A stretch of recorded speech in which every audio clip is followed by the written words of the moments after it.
బెంగాల్లో రాజకీయ ఎన్కౌంటర్ ఎప్పుడూ నెక్స్ట్ లెవెల్లోనే ఉంటుంది.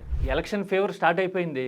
సరిహద్దు అవతల నుంచి చొరబాటుదారులు వస్తున్నారు అని అమిత్ షా, మోడీ మమత మీద ఎదురుదాడి చేయడం చూస్తున్నాం కదా. टीएमसी घुसपैठियों को बसाने उन्हें वोटर बनाने का మమతా బెనర్జీ వైపు నుంచి కౌంటర్ ఎలా ఉందో తెలిస్తే అసలు క్లినికల్ పొలిటికల్ అటాక్ అనేది ఎలా ఉంటుందో అర్థమవుతుంది.